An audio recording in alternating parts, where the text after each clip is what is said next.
நம்ம வீட்டு வேலையெல்லாம் முடிச்சுட்டு பசங்களுக்கு இருக்கிறாங்களா, மாமியார் மாமனார் இருக்காங்களா, கஞ்சி காய்ச்சி வச்சுட்டு வரணுமா, டீ போட்டு வச்சுட்டு வரணுமா, இத்தனையும் பண்ணிட்டு வந்தாதான் வெளியே வர முடியும்.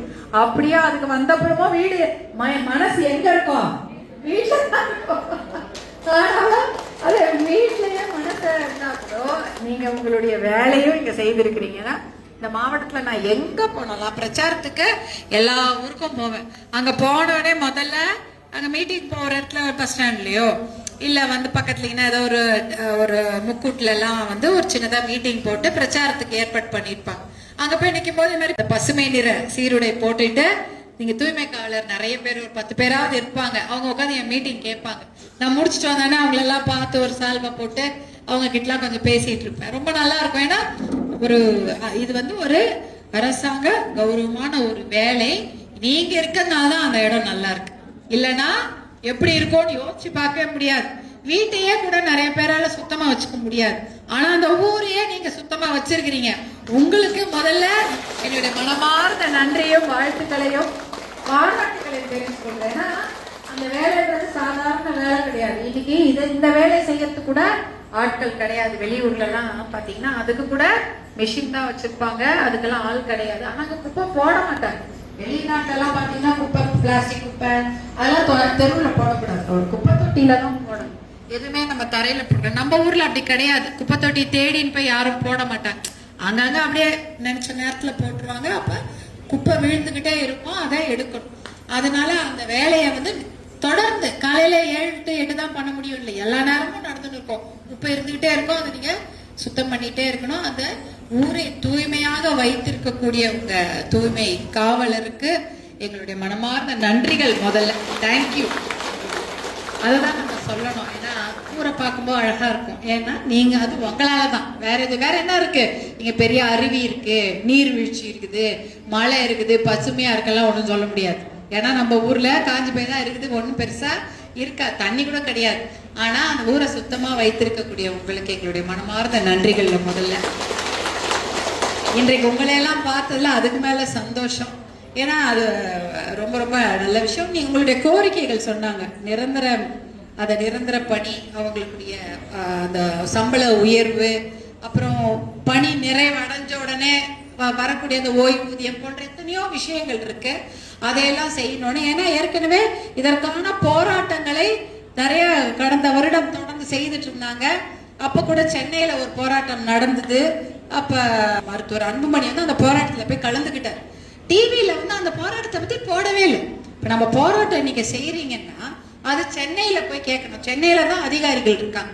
அவங்க காதுல விழணும்ல.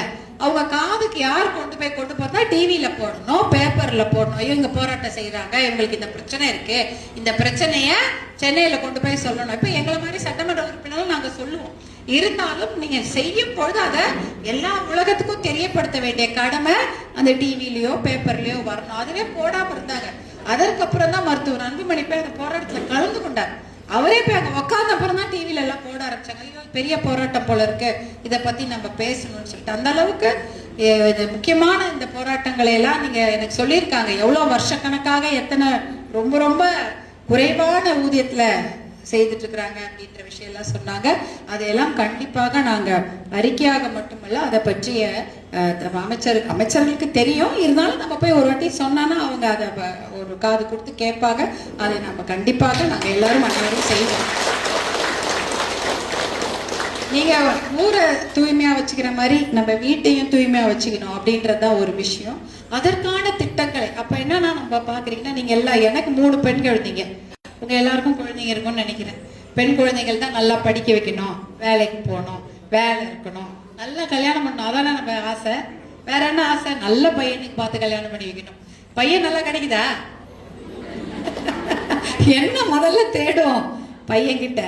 நல்ல ஒழுக்கமான பையன், ஒரு மாப்பிள்ளை கிடைக்கணும். அதான நம்ம வாழ்க்கை. ஒழுக்கமா, நல்ல கெட்ட பழக்கம் இல்லாம, வேலைக்கு ஏதோ ஒரு போகணும், ஒரு மரியாதையான ஒரு கௌரவமான வேலை, கொஞ்சம் படிச்சிருக்கணும். நம்ம பொண்ணுங்களுக்கு காமிக்கும் போது நல்லா இருக்கணும்னு நினைக்குங்க. பார்க்கறதுக்கு நல்லா இருந்தா இது ஒரு இல்லைன்னா மிக முக்கியமான தகுதி ஒழுக்கமான ஒரு ஒரு ஒரு ஆண்மகனை பார்த்து தான் கட்டி வைக்கணும். முன்னாடிலாம் அந்த காலத்துல எல்லாம் என்ன பண்ணுவாங்க, கல்யாணம் பண்ணா அவன் சரியாயிடுவான்வான். நான் கூட கேட்பேன், 25 வருஷம் நீ உன் பிள்ளைய வளர்த்துட்ட, உன்னாலே திருத்த முடியல, பக்கத்து ஊர்ல இருந்து ஒன்று ஒரே நாள் எப்படி திருத்தம்? நீங்க எப்படி அதை நினைக்கிறீங்க? நான் என்ன, எங்க பொண்ணை நம்ம அதுக்காக வளர்க்கணும்? நம்ம இவங்க பிள்ளைய திருத்தறதுக்காக நம்ம பொண்ணை வளர்த்தாங்க அனுப்புறோம். நம்ம பொண்ணு சந்தோஷமா இருக்கணும்னு அதுக்கு ஒரு 10 சவரன் நகை போட்டு கடை வாங்கி கல்யாணம் பண்ணி ஒரு வண்டி வாங்கி கொடுத்துட்டா, அங்க வந்து அந்த பையனை திருத்துறதா நம்ம பொண்ணுக்கு வேலையா? இது என்னது கதையா இருக்கு? அதான் நான் சொல்லுவேன், நீங்க வீட்டுல அப்ப நம்ம பிள்ளைகளை நாம் வளர்க்கணும். அப்ப நமக்கு ஆம்பளை பசங்க இருக்குன்னு வச்சுங்க, நமக்கு ஒரு 10 வயசுலயோ 12 வயசுலயோ இல்லை 15 வயசுலயோ பள்ளிக்கூடம் போற பிள்ளைகள் இருப்பாங்க, கல்லூரி போற ஆண் மக்கள் இருப்பாங்கன்னா அவங்களுக்கு நம்ம நல்லா சொல்லித்தரோம். எப்படி பெண் பிள்ளைகளுக்கு நம்ம நிறைய விஷயங்களை கற்றுக் கொடுக்குறோம், சீக்கிரம் வந்துடணும், ரொம்ப நேரம் வெளில இருக்கக்கூடாது, கெட்ட பழக்கங்களுக்கு அடிமையாகக்கூடாது, நிறைய விஷயம் சொல்லித்தர மாதிரி ஆண் பிள்ளைகளுக்கும் சொல்லணும். ஏன்னா அதுவும் ரொம்ப முக்கியம். அவங்க நல்லா இருந்தாதான் அடுத்ததா அங்க கல்யாணம் பண்ணி போற பொண்ணு நல்லா இருக்கும். அது நம்ம பெண்ணா கூட இருக்கலாம். அதனாலதான் வந்து ஆண் பிள்ளைகளுக்கும் பெண் பிள்ளைகளுக்கும் ஒரே மாதிரி ஒழுக்கத்தை கற்றுக் கொடுக்க வேண்டும்.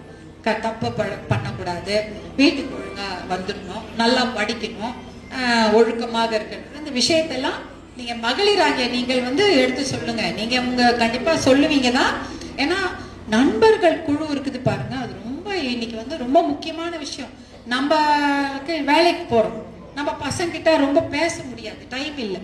பேசும்பொழுது நம்ம சில விஷயங்கள்லாம் சொல்றோம்னா, ரொம்ப ஸ்ட்ரிக்டா இருந்தோம்னு வச்சுங்களேன், அவங்க நம்ம கிட்ட பேசவே மாட்டாங்க. ரொம்ப ஜாலியா இருந்தோம்னு வச்சுங்க, நம்மள மதிக்கவே மாட்டாங்க. ரெண்டுமே நடக்குமா? ரொம்ப சாதாரணமா இருந்தானா அம்மாக்கு என்ன தெரியும், ஒண்ணுமே தெரியாது அப்படின்னு. ரொம்ப கடிபிடி பண்ணா ஐயோ இது நம்ம கிட்ட உண்மையை சொல்லக்கூடாது, ஏதாவது திட்டு ஊட்டிருப்பாங்க. அதுக்கேற்ற மாதிரி நீங்க நடந்துக்கணும். அப்படி இருந்தாதான் பெண் பிள்ளைகளையும் நம்மளால நல்லா வளர்க்க முடியும், ஆண் பிள்ளைகளையும் அதுக்கேற்ற மாதிரி வளர்க்க முடியும். ஒழுக்கம் என்பது இருவருக்கும் பொது என்றதை சொல்லி நீங்க சொல்லி கொடுங்க. அம்மாக்கள் சொல்லனா வெளியில யாரும் சொல்லி தரப்போறது இல்லை. யாரும் சொல்லி தர போறாங்களா? யாரும் சொல்லி தர மாதிரி டீச்சர் இருக்காங்க, அவங்களுக்கு பாடம் நடத்துறதுக்கே டைம் கிடையாது. பள்ளிக்கூட பாடம் நடத்துவதற்கே வாத்தியாருக்கு நேரம் இல்லை, அவ்வளோ புக்கு. பாவம், அவங்களால வாத்தியார்களால அதுக்கு டைம் கிடையாது. அதனால ஒழுக்கத்தை சொல்லி கொடுக்க வேண்டியது நம்ம போன்ற மகளிர் தான். அப்பாங்களும் சொல்லி கொடுக்கலாம், அவங்க ஒழுங்கான நிலைமையில இருந்தா. அவங்களே சாயங்காலம் 6 மணிக்கு மேல தள்ளாடின்னு வந்து அவங்க சொல்லி தர முடியாது, யாரும் கேட்க மாட்டாங்க. அதனால மகளிர் சொல்லி கொடுக்க முடியும், நீங்க நல்லா சொல்லி கொடுங்க, அது ஒரு விஷயம். அதே போல பெண்களுக்கு தைரியத்தை ஊட்டி வளருங்க. நான் தருமபுரி மாவட்டத்தை பார்க்கும் போதெல்லாம் பெண் பிள்ளைகள் நல்ல தைரியமா இருக்காங்க, நல்லா படிக்கிறாங்க, நல்ல கண்டிப்பா பட்டதாரி ஆயிடுறாங்க. ஆனா வேலை கிடைக்கல, அது ஒரு பிரச்சனை இருக்கு. இந்த பகுதியில வேலை கிடைச்சா பெண் பிள்ளைகள் நல்லா வேலை செஞ்சு அவங்களுக்குன்னு ஒரு சுயமா அவங்க காலில் நிற்பாங்க. அதனால பெண் பிள்ளைகளுக்கும் நிறைய தைரியத்தை கொடுத்து தன்னம்பிக்கையை கொடுத்து அவங்களை நம்ம வளர்க்க வேண்டும். கூட படிக்கிற பசங்களால பிரச்சனை இருக்கலாம், இல்ல ஏதாவது வேற யாராவது அவங்க பெரியவங்க யாராவது பசங்களுக்கு பிரச்சனை கொடுக்கலாம். இந்த மாதிரி விஷயங்களை நீங்க அவங்க கிட்ட உட்கார்ந்து கேளுங்க. கேட்டு நீங்க கேக்குறீங்க, அவங்கள நீங்க நம்புறீங்கன்னாலே பசங்க தைரியமா நம்ம கிட்ட பேசுவாங்க. அதனால தாய்மார்கள் பிள்ளைகளுக்கு தைரியத்தை ஊட்டி வளர்க்க வேண்டும். அதே சமயம் எதுவா இருந்தாலும் அம்மா நான் உன்னோட இருக்கிறேன் அப்படின்றத அவங்களுக்கு நீங்க சொல்லுங்க. அவங்க ஏதாவது ஒரு சின்ன பிரச்சனைனாலும் காது கொடுத்து கேளுங்க. அதே சமயம் ஒழுக்கம் என்றால் 2 பேருக்கும் பொது என்று சொல்லி வளருங்க. அதே சமயம் உங்களுடைய பணிகளை நீங்க எவ்வளவு சிறப்பா செய்றீங்களோ வீட்லயும் அதே போல நீங்க சிறப்பா தான் செய்வீங்க, எனக்கு நல்லா தெரியும். உங்களை பார்த்ததில் மிகுந்த மகிழ்ச்சி. உங்கள் கோரிக்கைகளை கண்டிப்பாக நாங்கள் எடுத்து செல்வோம் என்று கூறிக்கொண்டு உங்களிடமிருந்து விடைபெறுகிறேன். மேடையில் அமர்ந்திருக்கும் அத்தனை பெரியவங்களுக்கு என்னுடைய மனமார்ந்த நன்றிகள். நன்றி, வணக்கம்.